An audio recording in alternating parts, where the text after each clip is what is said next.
రమణమూర్తి గారు ఈ మధ్య కాలంలో కుంభమేళ ప్రపంచమంతా చూసింది. భారతదేశం చాలా కోట్లాది మంది జనం అక్కడికి వెళ్ళి పుణ్య స్నానాలు చేసుకున్నారు. 70 కోట్ల 60 కోట్ల అని చెప్తారు. అంతమంది వెళ్ళిన ఈ కుంభమేళ కొన్ని కోట్ల రూపాయల కనకవర్షం కురిపించిందని చెప్పేసి అక్కడ సీఎం కూడా మీడియా ముఖంగా చెప్పినారు యోగి గారు. కానీ ఆ తర్వాత ఏదైతే ఎన్విరాన్మెంటల్ రిపోర్ట్లు వచ్చినాయో ఆ రిపోర్ట్లలో నీటి కాలుష్యం గురించి కూడా అనేకమైన చర్చలు జరుగుతున్న సందర్భంలో అసలు ఓవరాల్ గా కుంభమేళా సంబంధించి పవిత్రంగా భావిస్తారు. At the same time Ganga నది, ఆ గంగాకు సంబంధించిన ఈ రిపోర్ట్లను ఎట్లా చూడాలి? గంగా నది మనకి సంస్కృతి పరంగా మన భారతీయులకి చాలా ముఖ్యమైనటువంటి పవిత్రమైన నదిగా మనం ఎప్పటి నుంచో భావిస్తున్నాం. వందల సంవత్సరాలు, వేల సంవత్సరాలు తెలియదు. జిస్ దేశ్ మే గంగా బహతీ హై అని రాజ్ కపూర్ సినిమా కూడా తీశాడు. ఏ దేశంలో గంగ ప్రవహిస్తుంది. ఈ గంగ మీద చెప్పాలంటే మనకు కల్చరల్గా చాలా ఉంటాయి. అయితే మనకి ఈ తీర్థయాత్ర అనేటువంటి కాన్సెప్ట్ కూడా, తీర్థం అనేటువంటిది అంటే తీర్థం అంటే వాటర్, జలం. ఎక్కడైనా ఒక మంచి పుణ్య ప్రదేశానికి, దేవుడున్న ప్రదేశానికి వెళ్ళదలుచుకుంటే దాన్ని ఇంగ్లీష్లో పిలిగ్రిమేజ్ అంటారు. తెలుగులోను మన భారతీయ భాషలో తీర్థయాత్ర అని అంటారు. తీర్థం అంటే ప్రతి దేవీ దేవతలు ఉన్న దగ్గర హిందూ మతంలో ఖచ్చితంగా ఒక పుష్కరిణి కానీ, ఒక ట్యాంక్ కానీ, ఒక నది కానీ, ఒక ఈవెన్ సముద్రం కానీ ఉండడం అనేది మస్ట్ అది మనకి. సో అందుకని మనం వెళుతున్నాం అంటే తీర్థయాత్రలకు వెళుతున్నాం అంటాం. అంటే వాటర్ ఈజ్ మోస్ట్ ఇంపార్టెంట్.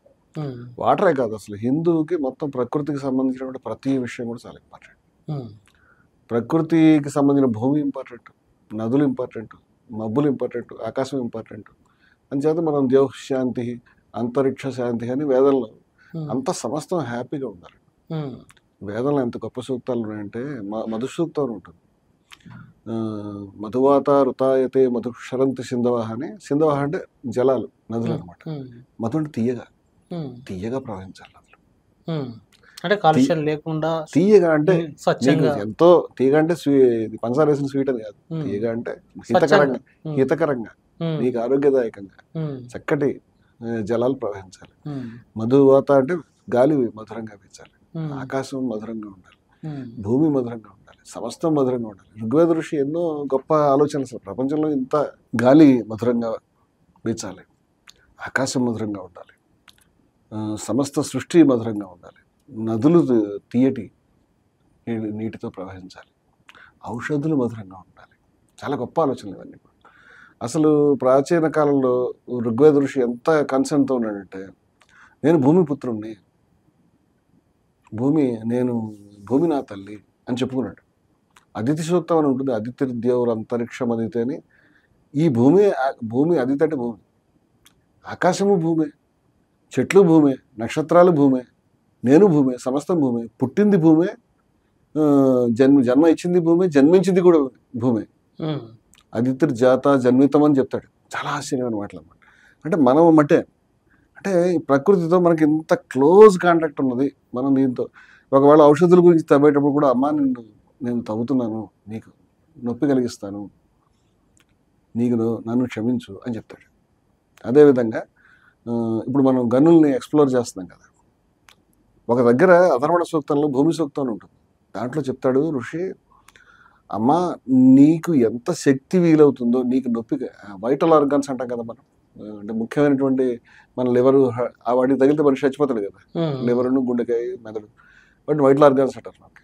ఈ ముఖ్యమైనటువంటి అవయవాలు ఏవైతే, భూమి అనేది సజీవమైనటువంటి రూపంలో ఉన్నటువంటి తల్లి. నేను ఏదైనా చిన్న గాయం చేస్తే నువ్వు బతుకుతావు, కానీ నీకు వైటల్ ఆర్గాన్స్కి నేను నష్టం చేస్తే నువ్వు ఉండకపోవచ్చు కదా. అంచేత నేను చేసేది, నీ నుంచి ఏదైనా తీసుకుంటే అది నీ యొక్క ప్రాణావయవాలకి ఇబ్బంది కలగకూడదు కాక అంటాడు. ఎంత శ్రద్ధ చూడండి. ఇప్పుడు 8,000 సంవత్సరాల క్రితం పాపం. ఇవాళ మనం మొత్తం నాగరికతలో మొత్తం రివర్స్ అయిపోయినాం. చేత మతం అనేది ఫస్ట్ మంచి మంచి ఐడియాస్తో స్టార్ట్ అవుతుంది. ఈ ఐడియల్స్ ఇవాళ మిస్ అయిపోయినాయి. మనకేమిటంటే ఇప్పుడు హిందూ పార్టీ, హిందూ హృదయ సామ్రాట్, లేకపోతే హిందూ పాదుషా గారు, హిందూ చక్రవర్తి గారు, ఏదైనా పేరు పెట్టండి, ఇది హిందూ పార్టీ, మిగతావన్నీ హిందూ పార్టీలు కాదు, హిందువులంతా ఈ పార్టీకి ఓటేయండి, హిందువులంతా ఈ పార్టీని మా పార్టీ అనుకోండి అనే దాకా వచ్చారు కదా. ఆశ్చర్యం ఏంటంటే ఈ హిందువులు ఎందుకు ఈ మత్తులో చిక్కుకున్నారో నాకు అర్థం కావట్లేదు.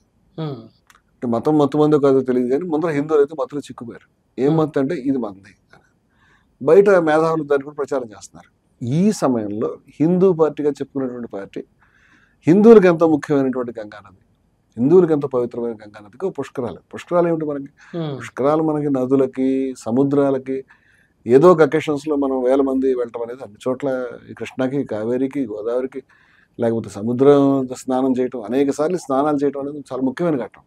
అన్నిటికీ పరాకాష్ట ఈ కుంభమేళ. ఇవన్నీ చిన్న చిన్న షోలు అయితే పెద్ద షో, ఎప్పటి నుంచి ఉందో తెలియదు, దాన్ని రీసెర్చ్ చేస్తే తెలుస్తుంది. ఇవాళ అక్కడ అంతమంది వస్తున్నారంటే ఈ హిందూ, ఇది డబుల్ ఇంజన్, ఒక ఇంజన్ హిందూ ఇంజన్, అది కూడా హిందూ ఇంజన్ చెప్తున్నారు కదా, మరి ఎంత జాగ్రత్తగా ఎంత శ్రద్ధగా చూసుకోవాలి. నువ్వు ఇంకో వాళ్ళు అయితే ఏమని చెప్తావు? ఇటువంటి అకేషన్లో ఉన్నప్పుడు ఫస్ట్ కేంద్ర మంత్రులు ఏమైనా ప్రకటించారంటే పాకిస్తాన్ వాళ్ళు ఈ కుంభమేళాను చూసి ఆశ్చర్యపోతున్నారంట. పాకిస్తాన్ వాళ్ళు కుంభమేళాను చూసి ఆశ్చర్యపోతున్నారంటే మంచిదే కదా, ఆశ్చర్యపోతాను. కానీ ఎందుకు ఆశ్చర్యపోతాను, ఎందుకు అని నేను ఆశ్చర్యపోయాను. ఎందుకంటే ఎంత అధ్వానంగా దాన్ని, అంటే ఇంకొక పార్టీ అయితే వీళ్ళంతా ఏం మాట్లాడతారు, ఈ మేధావులు, ఈ ఛానల్స్, ఈ పార్టీలు వాళ్ళు మాట్లాడితే దూకి అవతల వాళ్ళని విద్వేషంతో మాట్లాడి ఏం మాట్లాడతారు చూద్దామని వెయిట్ చేస్తున్నాను. ఎందుకంటే జనం తొక్కిసలాట్లో చచ్చిపోయారు ఎంతమంది ఇప్పటికి లెక్క తెలియదు. ఓసారి అగ్ని ప్రమాదం జరిగింది, సరే పోనీ, ఓసారి తొక్కిసలాట, సరే పోనీ, కనీసం ఇంతమంది చచ్చిపోయారు అనే ఒక స్టేట్మెంట్ కూడా ప్రాపర్గా రాలేదు, ఏదో కమిషన్ వేసామన్నారు. చివరికి వాళ్ళకి రైల్స్ అరేంజ్మెంట్ లేదు, ఆ రైళ్లకి రావడానికి కూడా రైల్వే స్టేషన్ కూడా తొక్కిసలాట చచ్చిపోయి. నేను మా స్వాములు ఉన్నారు, మా అకేషన్స్కి అనేక మంది నా మిత్రులు స్వాములు అనేక మంది అక్కడికి వెళ్ళటం. ఒక ఆయన అయితే డైరెక్ట్గా, ఓ స్వామి గారు అయితే ఒక శిబిరం మెయింటైన్ చేసి ఇక్కడి నుంచి వచ్చిన వాళ్ళందరికీ మంచినీళ్ళు అవన్నీ ఏర్పాట్లు చేయడం అన్ని చేశాడు. నాకు ప్రత్యక్షంగా మిత్రులంతా మాట్లాడేవాళ్ళు. నేను ఒకసారి ఒక స్వామిని, అయిపోయింది కదా వచ్చేసేయండి మీరు చాలా రోజులు ఉన్నారు కానీ ఏదో అకేషన్కి పిలుస్తున్నా, ఎలా రానండి అంటే వెంటనే వచ్చేయండి ఎలాగో అలా అని చెప్పాను. రైలుకి వచ్చేయండి, ఏమి దొరకకపోతే అని నవ్వుతూ అన్నాను. ఆయనతో మాట్లాడిన తర్వాత పేపర్ చూశాను, రైల్వే స్టేషన్లో తొక్కిసలాట్లో కొమ్మడా చచ్చిపోయాను. నాకు గుండె ఇలా చెప్పానండి, అయ్యో పాపం ఇలా చెప్పాను, అక్కడ పరిస్థితి ఏంటో నాకు తెలియలేదు.